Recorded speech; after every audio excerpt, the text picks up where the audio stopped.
선생님 안녕하십니까. 대구시 김일봉 내과의원 김일봉입니다. 오늘은 2020년 6월 3일 수요일입니다. 오늘 저녁 8시부터 우리 영남임상 초음파 연구회 웹 심포지움이 시작되겠습니다.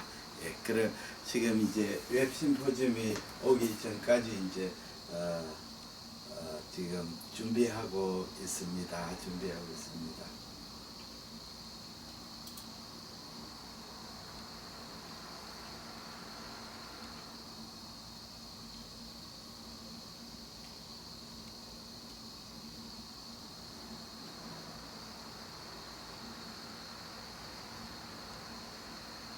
아직은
이게 안 되네. 이걸, 이걸 다시 들어가려고 하면 어떻게 들어가면 되노? 화면에 밑에 크롬 있지? 그거 크롬을 누르니까 뭐가 나오느냐 하면 구글 나온다. 구글, 구글 하는 화면이 나오고, 그게 구글 검색 및 URL을 입력하세요. 해놨는데.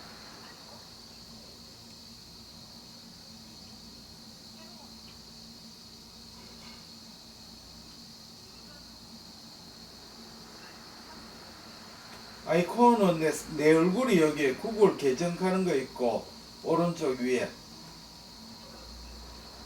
밑에 오른쪽에 말이야.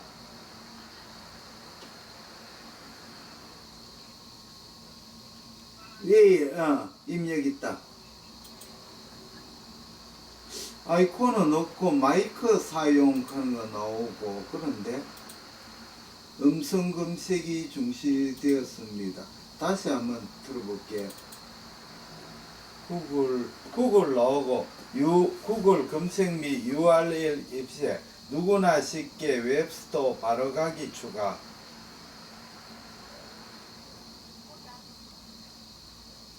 아무것도 없는데 그냥 화살표 구글 검색 URL 검색 그것밖에 없는데.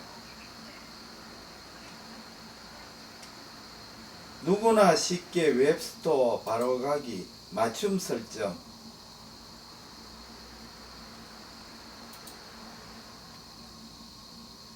그럼 오른쪽에 뭐 하나 있는 거 뭐야 이거? 크리에이티브 아이 인포메이션 뭐 이런 거 있고, 제일 밑에는 이거 내가 했는 그런 거 없는데, 캐릭터가 좀 없는데.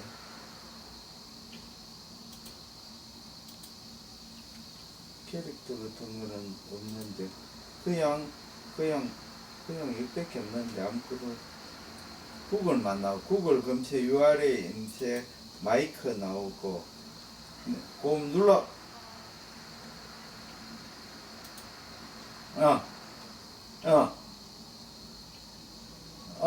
그래, 그 앞에 뭐 그것만 나오도록, 아이콘만 나오도록 했어.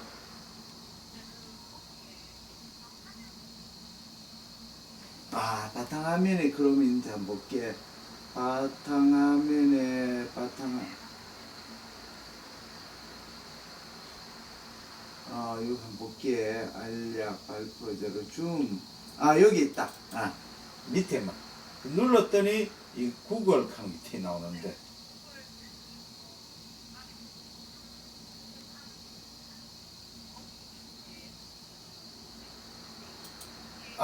누구나 쉽게 하나 나온다. 그게 나오는 거라. 그렇구나. 그 눌러 이렇게 나온다. 회의 참여. 그렇지. 번호를 지금 아주 들어갔어. 그렇지. 거기 있다. 로그인은 뭐고? ilbng@gmail.com으로 누르면 되네. 무료 지금이 마감되었습니다. 로그인 해보자. 로그인 회의 참여. 그 다음에 여기 보니까 공지사항이 있고, 뭐 화살표, 라운지 관리자 페이지 필요 없고, 로그인은 여기 안 보이는데 공지사항 나오고, 오른쪽 맨 상대에 내 얼굴 있는 거 일봉, 거기 밑에 라운지 해놨는데 그게 로고인가?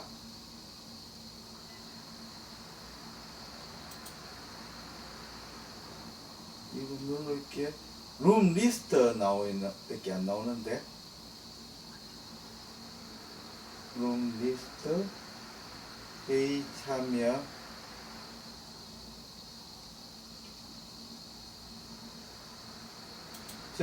그게 네 접속 코드 번호가 리모트 미팅 없고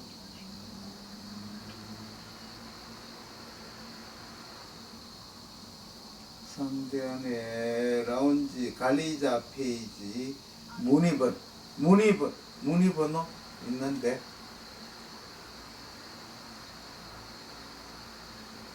내 얼굴은 그 위에 있다. 내 얼굴이 있는데 회의 참여했는데 이거 왜 안 나오노? 잠깐만 번호를 가르쳐도록. 여보세요?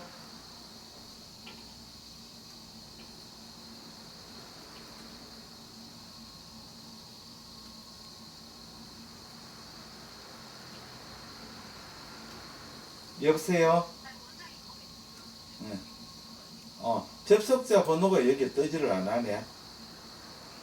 여기 화면에. 네.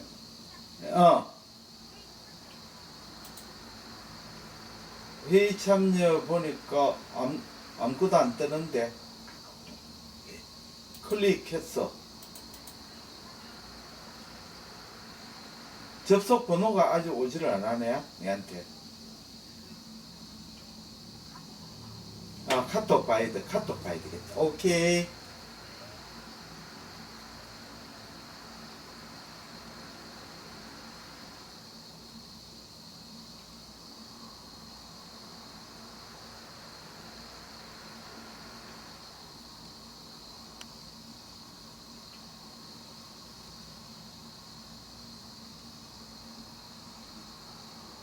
고육사 무슨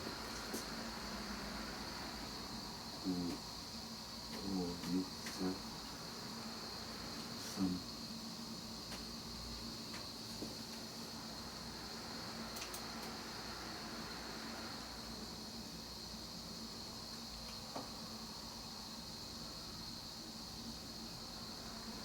신청해. 그렇게 신청이 안 뜨거든. 안 뜹니까? 그러면은 다른 방법으로 문서 공유를 해가지고 그 파일을 클릭을 한번 해보시겠습니다. 예. 문서 공유를 하면 이렇게. 예. 문서 공유. 이거 되면.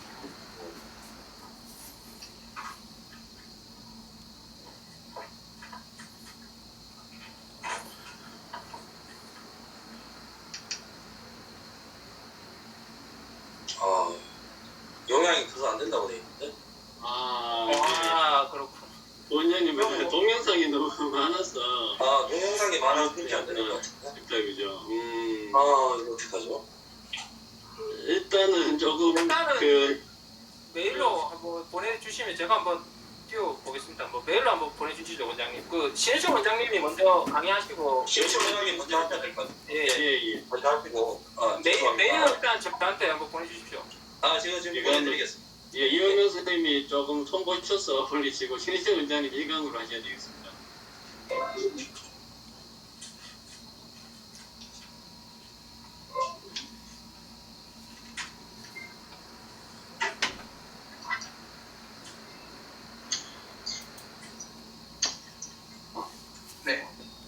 제 슬라이드 화면 잘 보이시는지 모르겠습니다. 잘 보입니다. 목소리 많이 울리지는 않으시는가요? 괜찮으신가요? 예, 괜찮습니다. 네, 시작하겠습니다. 손준혁 원장님이 저한테 강의 제목을 성인의 심장질환에 대해서 이야기를 해달라고 말씀을 하셨는데 다 할 수는 없고 그 중에 제가 생각해서 좀 제일 중요하다고 생각되는 질환 에어틱 디시스를 한번 잡아봤습니다. 케이스도 몇 달 전에 한 명 좀 재미있는 케이스도 있었고 해서 오늘은 강의 케이스를 보면서 질환을 좀 정리하는 쪽으로 한번 풀어나가 보려고 합니다.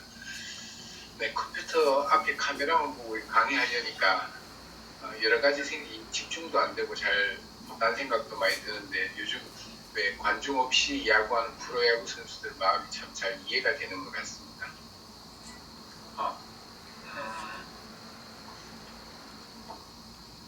네,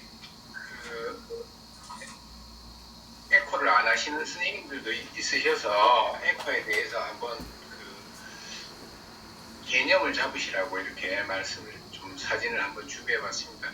에코는 뭐 특별한 건 아닌 것 같습니다. 우리가 간 초음파 많이 하지 않습니까? 간 초음파 하다 보면 레프트로 슈피리어 세그먼트 보다 보면 라이트 사이드 하트를 잘 보게 됩니다. 좀 더 밀어붙이면 레프트 사이드 하트도 이렇게 보입니다. 그러니까 아마 제 마우스 포인터가 보이시나요? 안 보이시죠? 보입니다. 다행입니다. 네. 이쪽이 리버에 바로 인접해서 있는 쪽이 RV가 되고 이 위쪽이 RA가 되고 인터벤트리큘러 septum LV, LA가 이렇게 있습니다.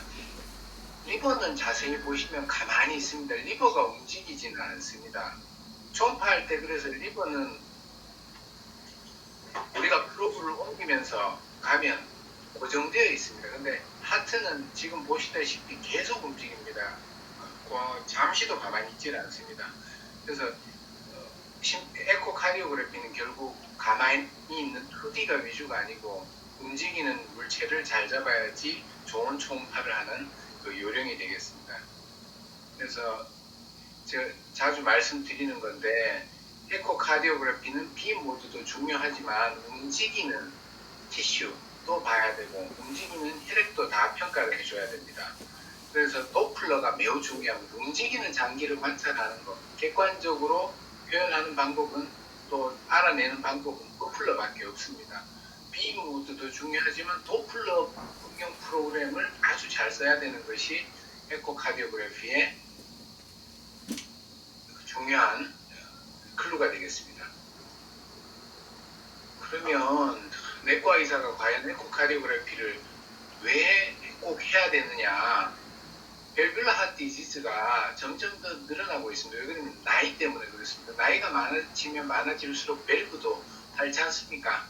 따르면서 생기고 75세 이상이 되면 레프트 사이드 밸브에 문제가 생기는 율이 10한 2, 3%가 된다 그럽니다. 인펙티브 엔도카다이티스도 우중에서 많이 생기고 베스큘러 그래프트나 디바이스를 많이 쓰기 때문에 더 잘 생기고 멀티드럭 레지스턴트 오가니즘도 생기고 다이아베티스도 증가하기 때문에 인펙티브 엔도카다이티스도 많이 생기는데 인펙티브 엔도카다이티스 진단할 때도 에코가 많이 피부 포커스 찾는데도 많이 도움이 될 수 있기 때문에 에코카디오그래피는 앞으로는 점점 더 내과 의사에게 더 필요한 중요한 장비가 되어갈 것 같습니다. 뭐 75세부터 급격하게 올라갑니다. 젊을 때는 서서히 올라가는데 75세부터는 all kind of disease, 그 밸브 디지스가 다 증가합니다. 에올틱 스테노시스 또는 에올틱 스클레로시스는 75세, 80세 이렇게 올라가면서는 급격하게 에올틱 스테노시스의 그 곡선이 되겠습니다. 엄청난 속도로 올라갑니다. 연구자들을 좀 다르기는. 그래서 에올틱 스테노시스, 에올틱 디지즈들 많이 열심히 봐야겠습니다. 2016년에 유로피안 핫 저널에 소개된 그 논문입니다. 2,500명을 대상으로 코호트 스터디를 했습니다. 밸뷸러 핫 디지즈를 가지고 있는 사람들이 얼마나 되느냐. 에올틱 밸브가 스클레로시스 딱딱해지는 거, 즉 밸브 캘시피케이션 내지 아테로스클레로시스 같이 밸브가 딱딱해지는 율이 2,500명 중에 457명이 있었습니다. 더 심해져서 에올틱 스테노시스로 가는 사람이 13명이 있었습니다. 470명 가까이나 있었습니다. 65세 이상에서 엄청난 퍼센티지입니다. 에올틱 리거지테이션이 이만큼 같이 있었고 에올틱 스클레로시스하고 리거지테이션을 합치면 상당한 분량이 그 많은 양의 환자들이 같이 있고 마이트랄까지 같이 가면 거의 뭐 한 40~50%까지 마일드한 디지즈는 증가하겠습니다. 그래서 밸뷸러 핫 디지즈, 올드 에이지에서 밸뷸러 핫 디지즈, 하이퍼텐션 DM을 정확하게 또 높은 퀄리티로 진료를 하기 위해서는 앞으로는 에코카디오그래피 베이스가 된 진도가 그 진단이 있어야 되지 않을까 그렇게 생각이 됩니다. 뭐 주로 마일드 케이스가 제일 많았다는 이야기가 있습니다. 올드에이지고 마일드 케이스가 밸브라 하트 디지즈에 제일 많이 발견이 되는데 마일드 밸브라 하트 디지즈가 그 자리에 머물러 있지는 않습니다. 계속 프로그레션 합니다. 나이가 들면서 밸브가 점점 약해지니까 그래서 팔로우를 해줘야 됩니다. 결국 고혈압 당뇨도 팔로우를 하듯이 에코카디오그래피도 교수님들은 그 마일드 MR, 마일드 뭐 AR 이런 거는 팔로우 할 필요 없다 그러는데 사실은 그렇지는 않습니다. 밸브가 그 점점 더 따라지기 때문에 특히 에어틱 리거지테이션, 펑셔널 MR이 아니고 밸브나 이쪽 애누루스에 문제가 있는 사람들은 반드시 팔로우 해서 변화를 봐줘야 됩니다. 또 에어틱 리거지테이션의 이런 밸브 디지즈들은 또 어느 시점에 되면 마드리드 정도 단계에 되면 진행이 빠르기 때문에 특히 좀 주의가 필요하겠습니다. 밸브라 하트 디지즈 환자가 발견이 되면 진단이 되면 이제 여러 가지를 생각을 해봐야 되는데 MR을 찾았다, AR을 찾았다 이러면 우리가 제일 먼저 고민해야 되는 게 그러면 이 환자의 증상이 밸브라 하트 디지즈하고 잘 맞는지 혹시나 다른 언더라인 디지즈 뭐 예를 들면 프로사이로이디즘이나 아니같이 하트를 괴롭히는 요인들이 있어가지고 악화되지는 않았는지 또 다른 이 환자의 전반적인 질환, 다른 질환, 언더라인 메디컬 컨디션 질환들이 있어서 혹시 여명이 길지 않다면 또 어떻게 해야 될지 여러 가지 사항들을 다 고려를 하면서 보셔야 될 것 같습니다. 에어틱 스테노시스부터 한번 보겠습니다. 지금 현재 그 심장 밸브에 대해서 수술 내지 인터벤션을 하게 되는 가장 흔한 질환이 에어틱 스테노시스가 되겠습니다. 정상적으로는 이렇게 세 커스브로 나눠져 있어야 됩니다. non-coronary 커스브, right coronary, left coronary 커스브 나눠져 있어야 되는데 캘시피케이션이 생기면 처음에는 베이스 쪽에만 캘시피케이션이 생기다가 결국 커미션들이 안 나눠지고 붙어버리는 캘시픽 에어틱 스테노시스도 생길 수 있고 예전에는 류마틱이 제일 많았지 않습니까? 류마틱은 마이트랄 밸브를 제일 많이 인볼브하는데 에어틱 밸브도 또 역시 많이 동시에 같이 인볼브를 했지 않습니까? 그래서 류마틱은 특징적으로 커미슈를 먼저 공격해가 밸브 오리피스가 좁아져서 스테노시스가 오는 게 특징이 되겠고 캘시피케이션에 의한 에어틱 스테노시스는 베이스부터 커스브의 베이스부터 쭉 위로 올라와서 좁아지게 되고 오리피스는 끝에까지 잘 유지가 되는 그런 특징이 있겠습니다.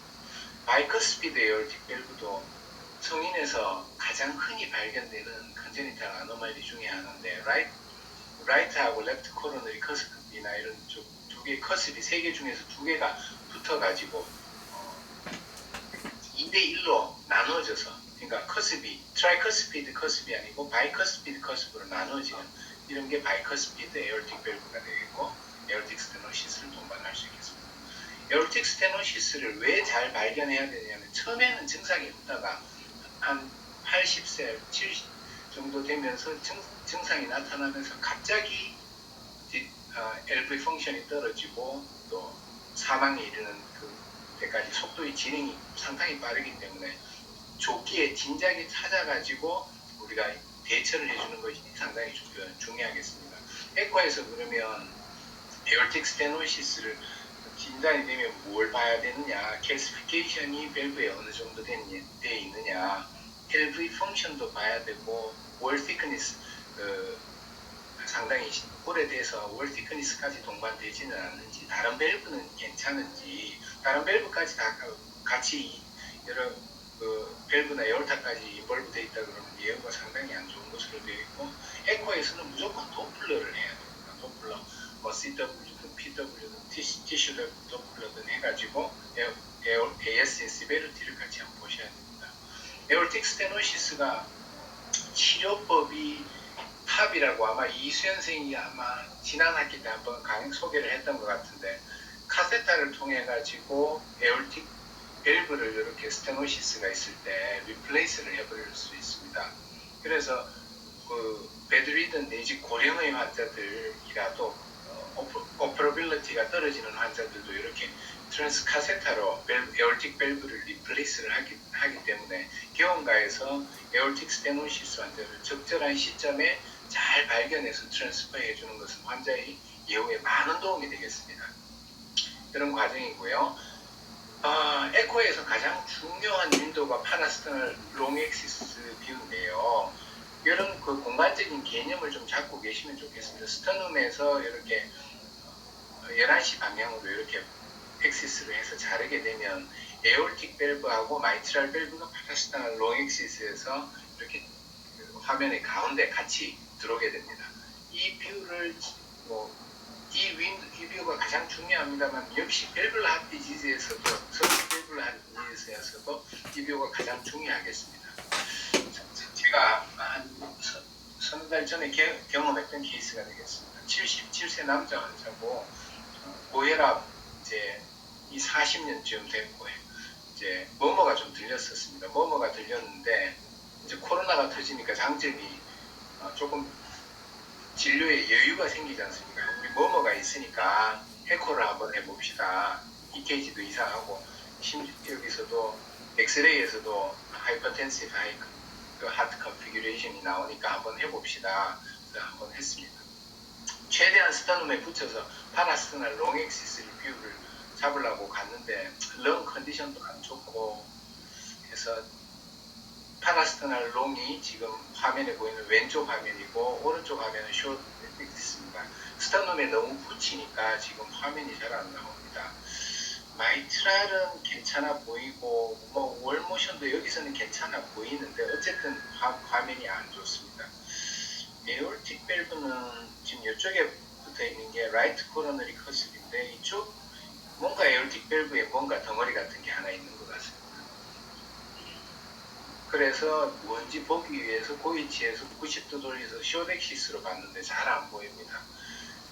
밸브 디지즈의 에코를 볼 때는 이제 정위치, 그러니까 정뷰라 그러죠. 이 인터벤트리큘러 septum하고 에올틱 월하고 둔각을 이루게 길게 하고 이게 에이펙스가 안 나오게 하고 파라스터널 롱이 뭐 그런 것도 중요한데 밸브라 핫 디지즈를 이제 진단하실 때는 밸브가 잘 나오도록 위치 변형이 필요합니다. 그래서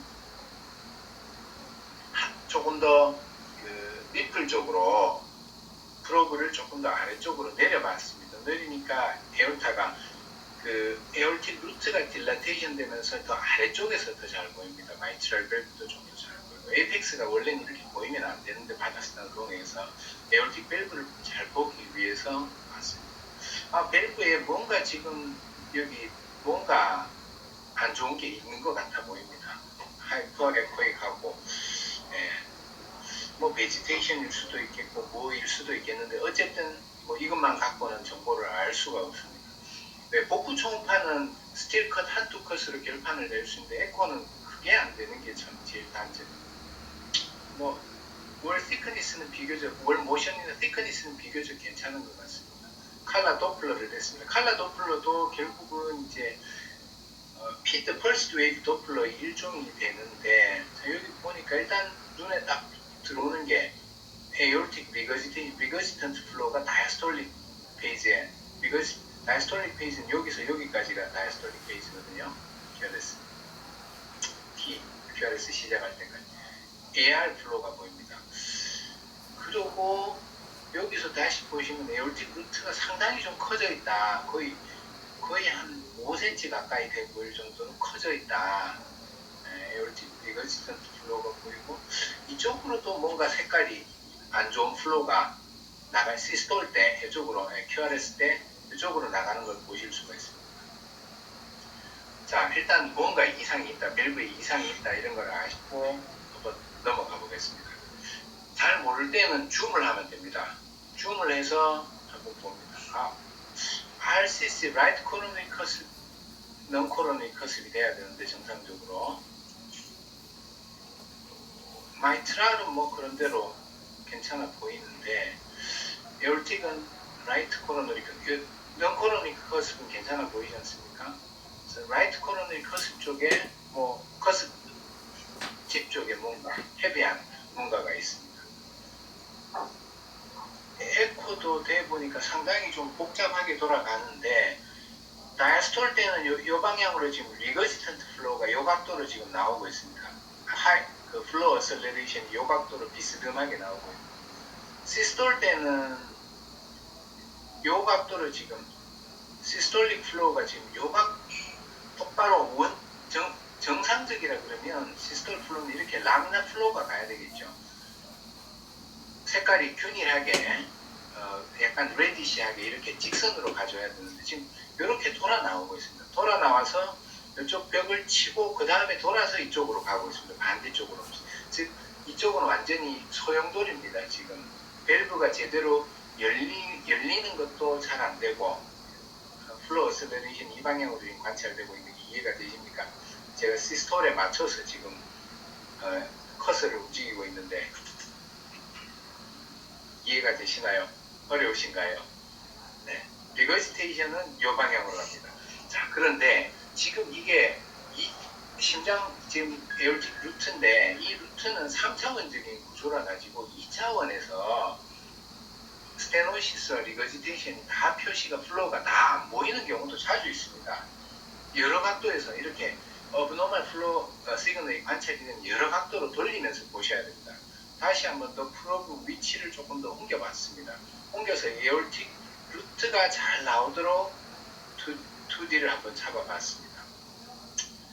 네, 그쪽에 라이트 코로너리 커습 쪽으로 뭔가 캘시피케이션이 있고 루트가 있고 딜라테이션이 저명한 것 같습니다.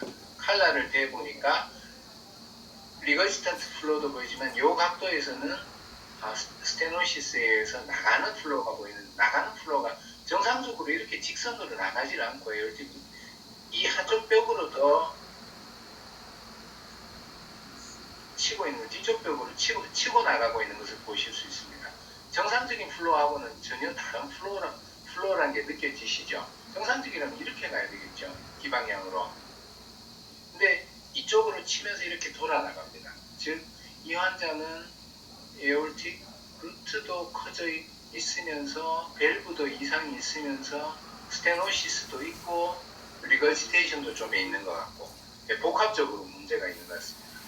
그러면 그걸 해설을 해보면 쉽게 풀어보면 에어틱 밸브가 뭔가 문제가 생겨가지고 잘 닫히지도 않고 잘 열지도 않는 상황이다. 거기다가 무슨 이유인지는 모르겠는데 에어틱 루트도 5cm 가까이 늘어나 있더라. 이런 케이스가 되겠습니다. 자, 뭐 상당히 저도 시간이 많이 걸렸습니다.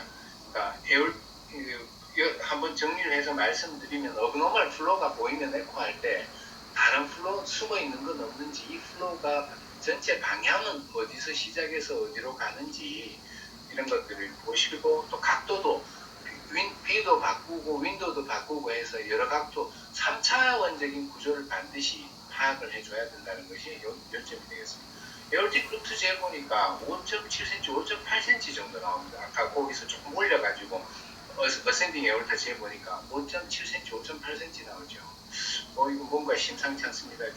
제가 한 15년 동안 팔로우 하던 환자인데 이 환자가 체스트 멀쩡 에어틱 딜라테이션 없다고 그냥 방심하고 있었는데 체스트 어센딩 소라식 에어타 딜라티 다이아미터 5.7cm였습니다.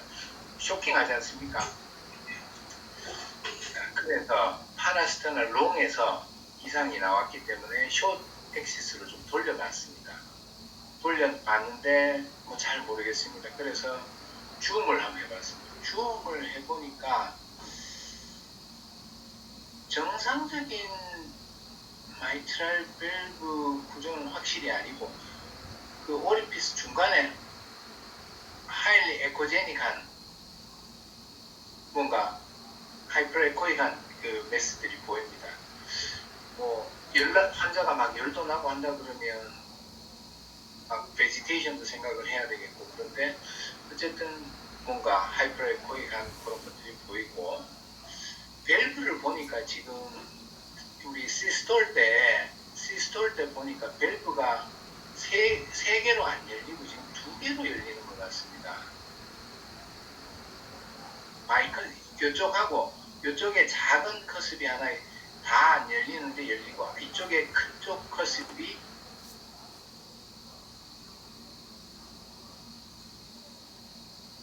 이게 하나, 여기 하나.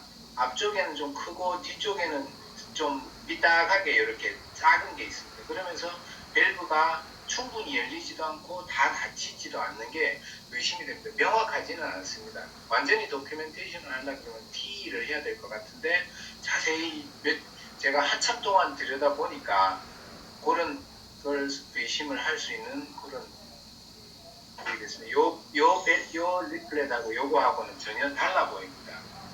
그러니까 원래 그 세 가지 RCC가 있고 NCC 그 벤츠 모양이 있어야 되는 그 에올틱 커습이 전혀 달라 보입니다.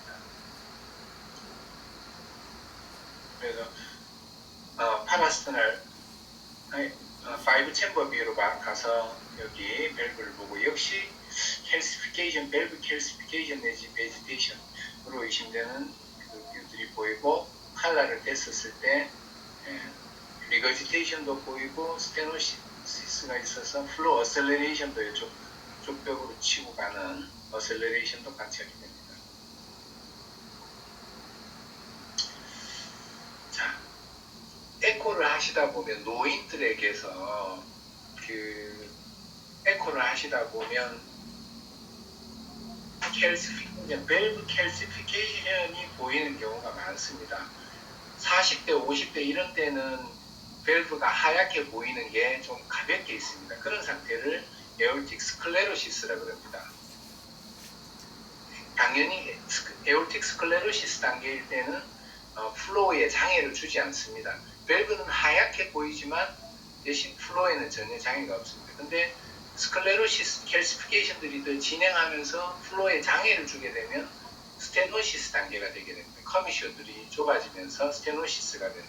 그러니까 40대, 50대 그러니까 중반 이후부터 점점 에올틱 밸브가 리피드나 이런 것들이 점점 침착이 되고 데미지를 받습니다. 하트에서 올라오는 압력들을 받으면서 밸브들이 데미지를 받으면서 점점 캘시피케이션이 더 심해지고 이 캘시피케이션이 더 심해지다 보면 스테노시스로 가게 됩니다.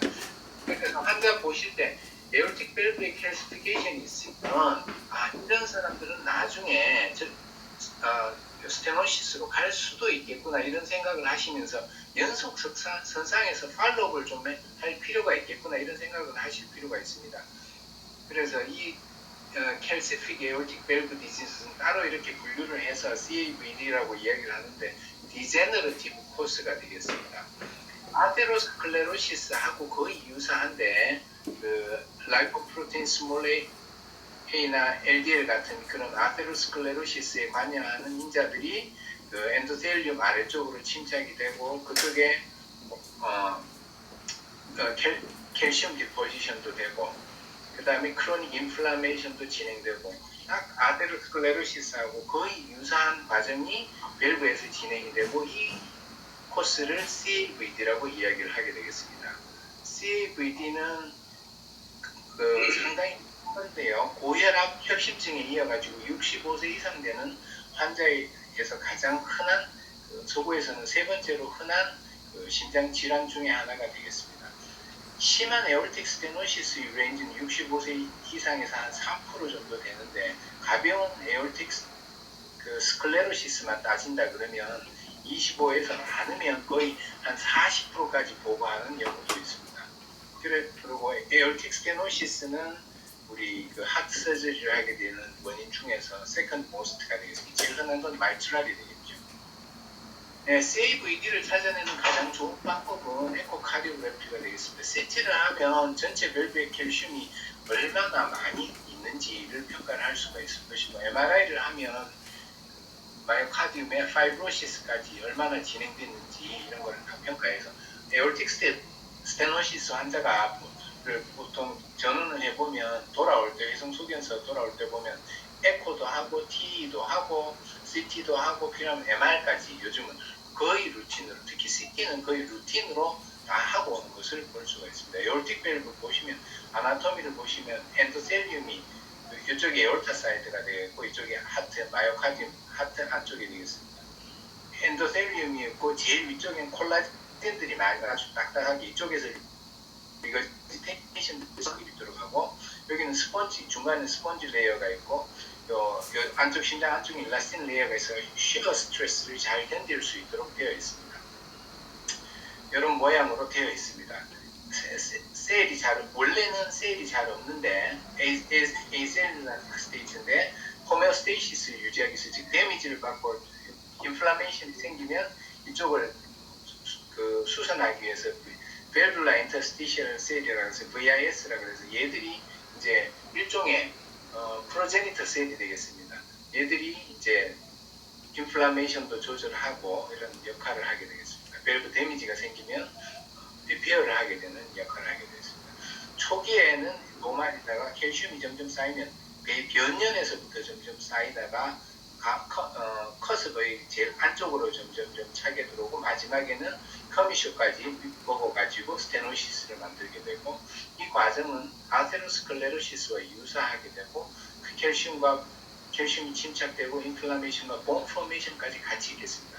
보통 아테로스클레로시스와 거의 유사한 그 아그라베이팅 팩터를 CAVD가 같이 보이게 됩니다. 남자, 담배 피우, 고혈압, 당뇨, 고지혈증 이런 이상지혈증이 되겠습니다. 그 밸뷸라 인터스티셜 셀들이 인플라메이션을 받으면 오스티오블레스트가 생기는데 본 포메이션이 결국 에올틱 스클레로시스 내지 에올틱 스테노시스의 중요한 요소가 되겠습니다. 에올틱 밸브에도 생기지만 마이트랄 밸브에도 잘 쌓입니다.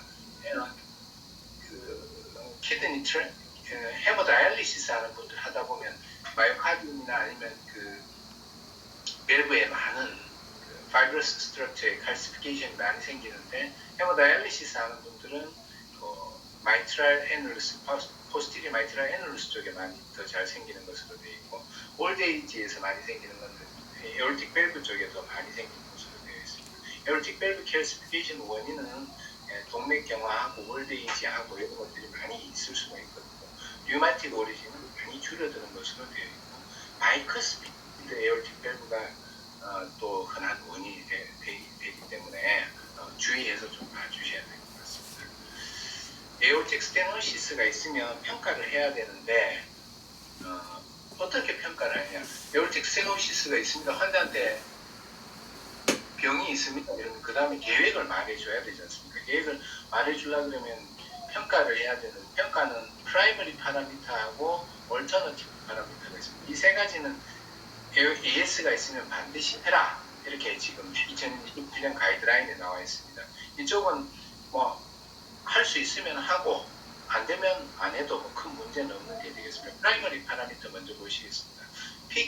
에올틱 밸브에서 픽 젯 블라스티 측정해야 되겠죠. 지금 에코 하시는 분들은 다 기본으로 다 하고 계시잖아요. CW 놓고 5 챔버 비어에서 보시면 픽 블라스티 측정을 하실 수가 있고 픽 블라스티가 나왔는 그래프에다가 트레이싱을 하게 되면 키가 구해줍니다. 우리가 계산할 필요 없습니다. 그 트레이싱만 그러니까 그 곡선에 따라서 그려주시기만 하면 민 트랜스 밸브라 그레디언트를 그려줍니다. 그 다음에 컨티뉴이티 이케이션을 해서 에올틱 밸브도 에리어도 한번 측정을 해봐라. 우리는 몇 군데 한 두 군데 측정만 해주시면 다 기계가 다 계산해줍니다. 먼저 픽 젯 velocity 설명드리겠습니다. CW 도플러에 컨티뉴어스 웨이브 도플러하고 펄스 웨이브 도플러가 있지 않습니까? CW입니다. 그 선상에서 CW 모드는 눌러나오는 그 선상에서 가장 빠른 속도를 잡아내지 않습니까? 어느 부인지는 모르겠는데 어쨌든 그 플로우가 있는 자리에서 그 라인에서 가장 빠른 속도를 잡아냅니다.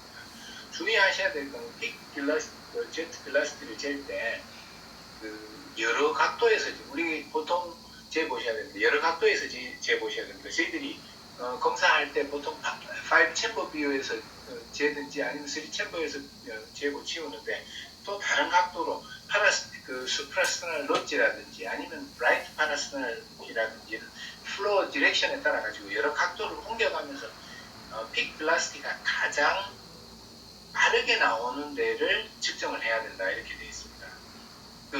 낮게 나오는 거는 다 버리시면 됩니다. 제일 한 부위에 높게 나오는 데를 제 뽁뽁이를 표시를 해주시면 되겠습니다.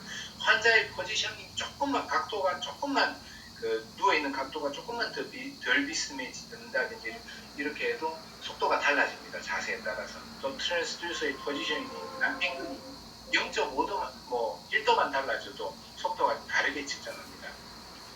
칼라 도플러를 같이 대주시면 플로어 색깔 칼라 도플러에는 어느 플로어가 제일 빠르고 선명하게 나오는지 알 수가 있지 않습니까? 그래서 칼라 도플러를 쓰면서 빅젯 벨라시티를 재주고 여러 포인트에서 재야 된다는 거, 가장 빠른 거를 취합하셔야 된다는 것을 강조드리고, 앵글 커렉션 보드가 초음파 기계에 있는데 앵글이 초음파 플로어하고 초음파 빔이 앵글이 맞아야 되는데 평행이어야 되지 않습니까? 근데 앵글이 안 맞다고 앵글 커렉션 모드를 도플러에서는 절대 쓰시면 안 되겠습니다. 쓰지 말라고 되어 있습니다. 그래서 이 환자의 스픽 벨라시티를 재보니까 5챔버에서 가장 빨랐는데 약 한 2.5m/s. 그러니까 에올틱 스클레로시스에서 스테노시스로 넘어가는 마일드 스테노시스 범위에 넘어가는 레인지에 들어갔었습니다. 보통 프레셔 그레디언트를 잴 때는 이렇게 트레이싱을 해주시면 기계가 알아서 민 프레셔 그레디언트를 측정을 해주시면 되겠습니다. 이렇게 CW를 하면 이렇게 하얗게 그래프가 가득 차서 나오지 않습니까? 그 그래프의 바깥을 이렇게 따라서 그리시기만 하면 됩니다. 프로그램만 잘 사용하시면 민 프레셔 그레디언트는 자기가 재줍니다. 그래서 세 가지 파라미터들 중에 두 가지를 보셨고, 세 번째가 제일 좀 복잡한데 벌써 좀 지겨우시죠? 이게 무슨 이야기인가 싶으시기도 하고, 이게 제일 복잡합니다. 이제 에어틱 밸브 에리어를 측정을 하는데 컨티뉴이티 이케이션이라는 이케이션을 사용해서 하는데, 우리는 이케이션 알 필요 없습니다. 기계가 다 알아서 해줍니다. 이론은 LVOT를 지나는 플로어나 스테노시틱 밸브를 지나는 플로어 양이 동일하다는 게 주 원리가 되겠습니다. 에올틱 ASZ는 velocity는 CW를 측정하고, 에올틱 스테노시스 여기 CW를 여기서 측정하는 거 말고 LVOT에서, 그러니까 여기서 밸브 플로어를 벗어난 자리에서 다이아미터를 재고 여기서 PW를 사용해가지고 여기 LVOT velocity를 딱 재서 측정을 해줍니다. 즉 LVOT 다이아미터 재고 여기서 LVOT에서 PW로 속도를 재주고, 그 다음에 ASZ CW로 ASZ velocity를 재주면 기계가 알아서 에올틱 밸브 에리어를 재줍니다. LVOT 다이아미터는 파라스타나 롱에서 재도록 되어 있습니다. LVOT 속도는 PW를 재입니다. PW를 재면 이렇게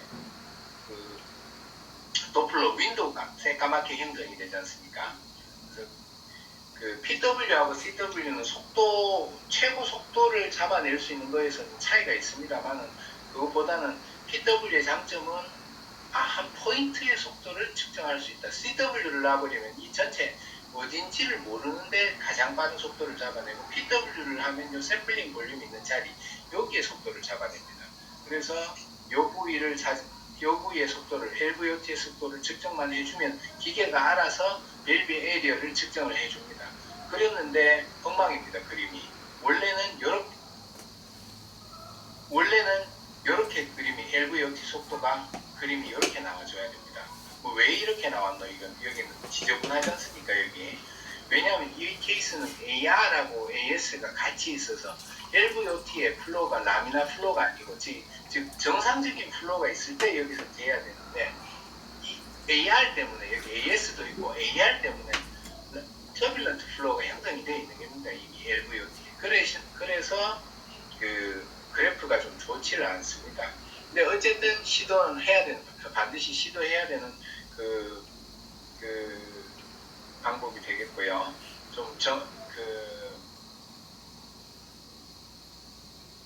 그렇게 측정을 해보시면 되겠습니다. LVOT에 캘시피케이션이 이렇게 헤비하게 있으면 살짝 각도를 돌려가 캘시피케이션이 없는 쪽으로 해가지고 LVOT 다이아미터를 좀 측정을 해 주시는 것이 좋겠습니다. 이 방법은 상당히 복잡해 보이지 않습니까? 복잡하다는 것은 결국 에러가 날 그 위험이 높습니다. 연습이 많이 필요합니다. 경과에서 하기에는. 대학병원에서는 이게 그냥 소라식으로 해서 안 되면 T로 해가지고 하는 경우도 많습니다. 그래서 이런 방법이 한번 쓸 수 있다. 그런데 이 지금 케이스 같이 AR하고 AS가 같이 있는 경우에는 continuity equation을 쓰기는 좀 힘들다. 그러나 어쨌든 많은 데이터가 축적이 되어 있기 때문에 이 방법도 에코를 본격적으로 하시려고 그러면은 연습을 해야 되는 그런 방법이 되겠습니다. 올터너티브는 이 두 가지, 밑에 두 가지만 좀 설명을 드리겠습니다. 조금 이따 설명을 좀 드리도록 하고요. 그럼 시베리티 평가는 어떻게 하느냐? 픽 빌라시티 재가지고 에어틱 스클레로시스 픽 빌라시티가 2.5 미만이면 그 스클레로시스를 진단을 하고 마일드는 2.6에서 2.9, 시비어는 4.0 이상, 머들 2.5, 3.0, 4.0 이렇게 외우시면 됩니다. 마일드, 모더리트, 시비어. 모더리트부터는 저희들이 한 번쯤 대학병원 보냈다가 트랜스퍼를 많이 받으셔야 되겠습니다. 이게 제일 흔히 쓰고 제일 쉽습니다. 민 프레셔 그레디언트도 간단합니다. 픽시스톨릭 빌라시티 측정하는 그 그래프에 트레이싱만 해주면 되니까 기계가 다 해줍니다. 우리가 할 거 계산할 거 없습니다. 그래서 에어틱 밸브 에리어가 기계가 1.5 이상이다 그러면 마일드구나. 1.0 미만이면 SCB에다 인덱스 바디 웨이트하고 넣어주면은 인덱스를 또 구해주는데 0.6 미만이면 CB어다. 0.85 이상이면 마일드다. 이렇게 보시면 되겠습니다. 빌라시티 레이쇼는 0.25 미만이면 CB어다. 이렇게 볼 수 있겠습니다. 빌라시티가 무슨 이야기고 AS 있는 사람들 여기 AR도 같이 얘기한다는 이렇게 돼 보면 그래프가 LVOT의 빌라시티가 하고 CW를 댔는데 픽 에어틱 빌라시티하고 두 개가 같이 이렇게 나옵니다. 요 빌라시티 차이가 4배가 요게 LVOT 빌라시티에 비해서 내지는 TBA에 비해서 픽 에어틱 빌라시티가 4배 이상 차이가 나면 즉 B가 0.25 미만이 되면 CBR로 보시면 되겠습니다. 50% 원칙은 똑같아야 되겠죠. 요거하고 같아야 되는데 이게 LVOT 쪽이 점점 그 빌러시티가 더 적고 이게 더 커진다 그러면 이쪽에 스테노시스가 있어가지고 더 빨라진다는 이야기입니다. 이게 4배 이상 되면 CBR에 들어가겠구나. 되게 간편합니다. 전 자주 씁니다. 그래서 여러 가지 경우들이 있긴 한데 어쨌든 여러 가지 경우들을 좀 고려해서 봐야 되겠고 한번 그려봤습니다. 스틸 이미지로 해가지고 에어틱 밸브에서 에어틱 밸브고 이쪽이 아까 있었던 작은 커습이 되겠고 이쪽이 앞쪽에 좀 커습이고 시스톨 때 가장 많이 열렸을 때 그려보니까 에어틱 밸브 에리어는 한 1.75제곱센치 그러니까 마일드 정도 되는 케이스고 인덱스도 1.0007 이렇게 나왔습니다. 플래니메트리도 에어틱 밸브에서는 못 그리는 경우가 많습니다. 왜냐면 앞쪽에서 이렇게 하면 이쪽에 쉐도잉이 생겨가지고 못 그리는 경우가 많은데 이쪽은 뭐 다행히 쉐도잉이 별로 없어서 한번 그려봤습니다. 자, 일단 우리 아까 앞쪽으로 이렇게 나가던 플로우 어셀러레이션은 해결을 했는데 리거지테이션은 그러면 지금 리거지테이션 플로우가 보이지 않습니까? 이거는 또 어떻게 평가를 할 거냐? 에어틱 리거지테이션은 그 전체 올드에이지에서 약 10% 정도까지 동반된다 그러는데 MR, 마일드 MR이나 이런 것들은 조금 무시하셔도 되는데 AR은 무시하시면 안 됩니다. 그러니까 반드시 팔로우를 하셔야 됩니다. 이 AR을 그러면 어떻게 할 거냐? AR도 역시 제일 중요한 비율은 파라스토널 롱엑시스가 중요합니다. AR이 보이면 리거지턴트 플로우가 보이면 칼라도 하지만 반드시 줌도 해가지고 같이 남겨두셔야 됩니다. 이유가 뭐냐? 에어틱 AR의 원인 컨제니탈도 있고 콰이어트도 있는데 좀 시간이 많이 돼서 좀 빨리 가겠습니다.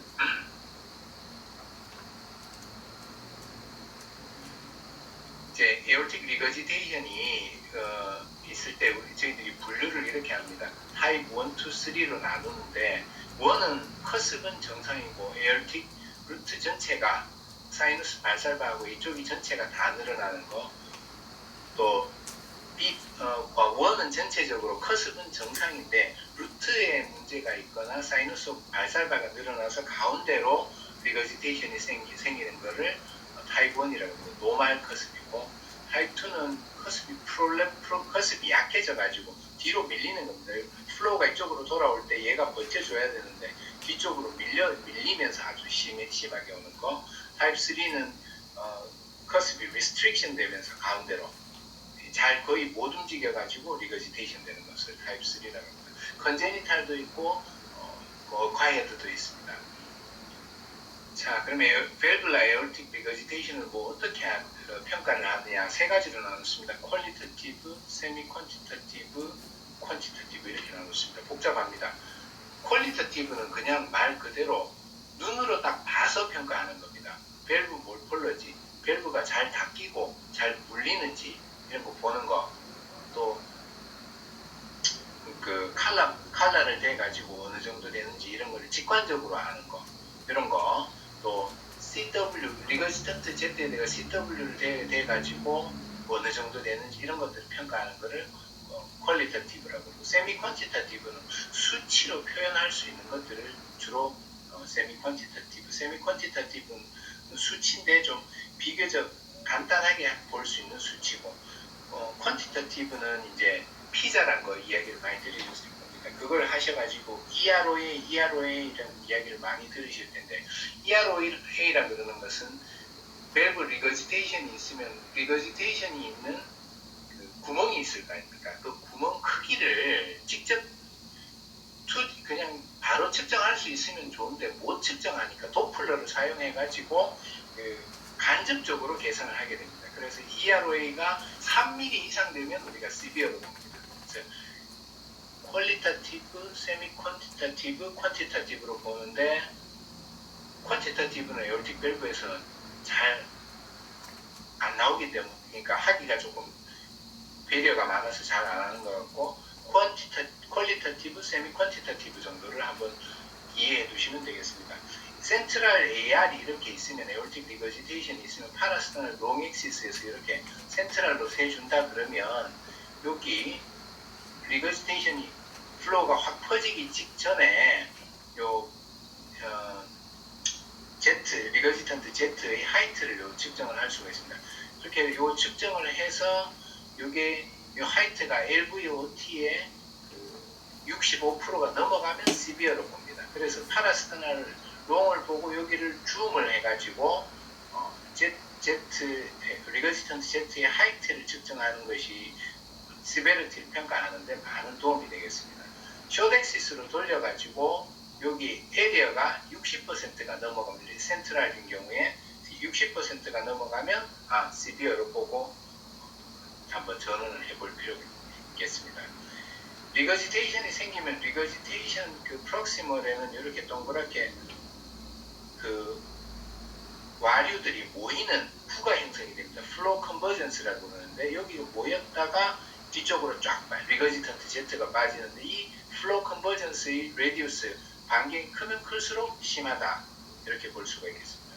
또 여기 가장 그 플로우 리거지턴트 Z의 그 다이아미터가 가장 적어지는 쪽을 비나 컨트랙터라고 그러는데, 여기가 플로우가 적으면, 그러니까 리거지테이션이 적으면 적을수록 더 적어지겠죠. 크면 이게 더 리거지테이션이 더 커지면 당연히 더 커질 것이고, 그래서 비나 컨트랙터의 그 두께에 따라 가지고 여기도 6mm 이상 되면은 시비어가 되겠다, 그렇게 이해를 하시면 되겠습니다. 제가 말씀드린 내용들 요점이 되는 표가 되겠고요. 이제 AR을 보실 때는 또 보셔야 되는 게 LV 사이즈를 잘 보셔야 되는데, 엔드 시스톨릭 디멘전, 시스톨을 하고 나서 디멘전이 5cm가 넘어가게 되면 오픈 인디케이션이 되기 때문에 트랜스퍼를 해 주셔야 됩니다. 챔버 사이즈도 같이 좀 봐주셔야 되겠고, 또 수치들은 이런 것들이 있으니까 한번 이해를 해 주시면 되겠습니다. 이런 식으로 리거지턴트 플로우의 그 두께가 얇으면 마일드, 마드리트 시비어다, 이런 에리어도 한번 봐주시고, 제일 많이 좀 엑센트릭한 AR에서도 좀 잘 쓸 수 있는 게 에이피칼 5 챔버 뷰에서 CW를 딱 그려놨습니다. 그러면 픽 빌라스티가 여기 에어틱 픽 빌라스티가 측정이 되고 리거지턴트 픽 빌라스티가 이렇게 또 나옵니다. 그 그래프가 나옵니다. 얘가 지나면 지날수록 심해지는 겁니다. 그 다음에 요 기울기가 프레셔 하프타임이라고 그러는데 심하면 심할수록 이 기울기가 심하면 심할수록 시비어가 됩니다. 이런 방법으로 그레이딩을 한다는 것을 이해를 하고 계시면 되겠습니다. 이 환자에서는 프레셔 하프타임이 544초, 그러니까 200, 500이 기준이 되는데 프레셔 하프타임은 마일드 케이스가 되겠습니다. 자, 이 환자에게 한 가지 더 갖고 있는 게 바이커스피드 에어틱 밸브인데 AS는 저희들이 한번 평가를 해봤고 바이커스피드 에어틱 밸브도 한번 정리를 해보십시다. 바이커스피드 밸브는 컨제니탈 그 하트 아노말리 중에 성인에서 가장 흔한 아노말리입니다. 전체 인구의 1-2%니까 상당히 높습니다. 리플렛이 한 개, 3개 중에서 2개 다 퓨전이 되는 경우가 제일 많으니까 사이즈는 당연히 좀 줄어들겠습니다. 제일 흔한 건 에어틱 스테노시스 한 70% 동반되고 에어틱 리거지테이션이 한 20-30% 동반되고 엔도카다이티스 당연히 잘 오고 에어토퍼스라 그래서 에어틱 애뉴리즘이나 다이섹션이나 이런 것들이 상당히 많이 동반되고 캘시피케이션 거의 다 동반된다고 합니다. 이런 식으로 원래 트라이커스피드로 있어야 되는 게 이렇게 라페 같이 하나 붙어가지고 두 개로 나눠지는 게 바이커스피드 에어틱 밸브가 되겠습니다. 에어틱 딜라테이션은 그러니까 바이커스피드 에어틱 밸브만 문제가 되는 게 아니고 에어타나 에어틱 루트가 딜라테이션 되는 게 한 70%, 50에서 70% 정도 되고 그 다음에 소라시가 에어틱 애뉴리즘이 거의 40% 내지 50%라고 보고하는 데도 있습니다. 애뉴리즘이 동반되기 때문에 바이커스피드 에어틱 밸브가 의심이 되면 반드시 어센딩 에어타, 소라식 에어타를 열심히 보셔야 됩니다. 에어틱 다이섹션이 생길 위험은 일반인에 비해서 9배 정도 높아요. 이 환자 케이스는 아닌데 CT를 해보면 이렇게 에어틱 루트부터 딜라테이션이 되어 있는 경우를 보실 수 있겠습니다. 아까 보셨다시피 에어타가 늘어나는 원인은 헤모다이내미컬리 계속 와류가 터뷸런트 플로우가 계속 형성이 돼서 벽을 치니까 당연히 늘어날 것이고 또 선천적으로 콜라겐 신테시스에 문제가 생기고 튜니카 미디아 에어타의 월에 튜니카 미디아의 스무스 머슬의 프래그멘테이션이 일어난답니다. 그래서 시스틱 미디아 네크로시스 하고 즉 말판 신드롬이나 이런 데 나오는 현상하고 조직학적으로 유사하다 그럽니다. 그래서 에어타가 늘어날 수밖에 없는 그런 경우가 있습니다. 정리하겠습니다. 이 환자한테서 있었던 거는 바이커스피드 에어틱 밸브가 있었고 에어틱 스테노시스가 마일드하게 있었고 에어틱 리거지테이션이 있었고 가장 큰 문제는 에어틱 애뉴리즘. 에어틱 애뉴리즘은 바이커스피드 에어틱 밸브가 있는 경우에 5cm 이상 되면 서지컬 인디케이션이 되는 것 같습니다. 감사합니다.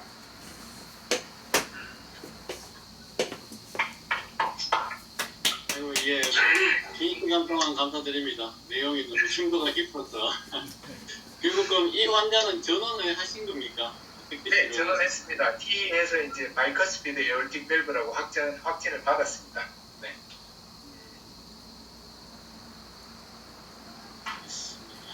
너무 어렵고 길게 준비해서 미안합니다. 반응이 아주 쏴한 것 같은데. 그러면 뭐 다른 질문 없으시면